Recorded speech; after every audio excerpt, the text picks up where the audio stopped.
నమస్తే welcome to Abhinav Bharat. Satyavedu MLA Koneti Adimulam సొంత గూటికి చేరే అవకాశాలున్నాయని తెలుస్తోంది.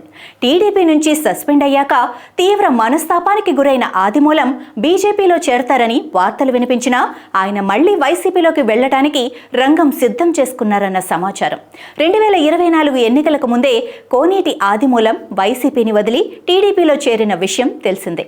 ఆ తర్వాత ఆయన టీడీపీ అభ్యర్థిగా బరిలో నిలిచి సత్యవేడు ఎమ్మెల్యేగా గెలిచారు. అయితే ఆయనపై వచ్చిన ఆరోపణల నేపథ్యంలో పట్టుమని 3 నెలలు కూడా కాకుండానే టీడీపీ ఆయన్ను పార్టీ నుంచి సస్పెండ్ చేసింది. ఈ విషయంలో పార్టీ తన పట్ల వ్యవహరించిన తీరు అత్యంత అప్రజాస్వామికమని, తనకు కనీసం నోటీసులు కూడా ఇవ్వకుండా సస్పెన్షన్ వేటు వేయడంతో తీవ్ర మనస్తాపానికి గురయ్యానని ఆయన సన్నిహితుల దగ్గర ఆవేదన చెందినట్టు సమాచారం.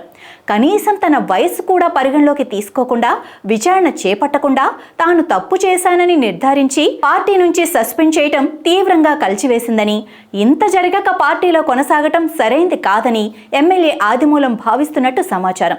ఇలాంటి పరిస్థితుల్లో కూటమిలో భాగంగా ఉన్న ఇతర పార్టీల వైపు చూడటం కంటే తిరిగి వైసీపీలోకి వెళ్లటానికి ఆయన సుముఖంగా ఉన్నట్లు తెలుస్తోంది.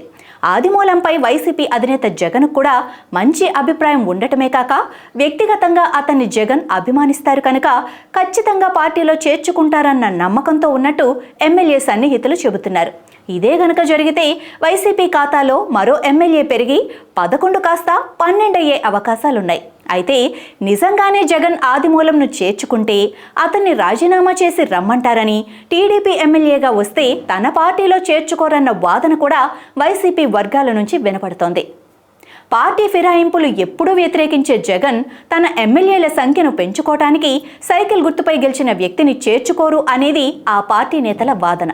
నాయకులారా, మీ పనితనం మీ అధినాయకులకు తెలియజేయాలనుకుంటున్నారు. ప్రజలారా, మీ సమస్యలను మీ నాయకులకు తెలియజేయాలనుకుంటున్నారు. ప్రజా సమస్యల పరిష్కార వేదిక మీ అభినవ్ భారత్.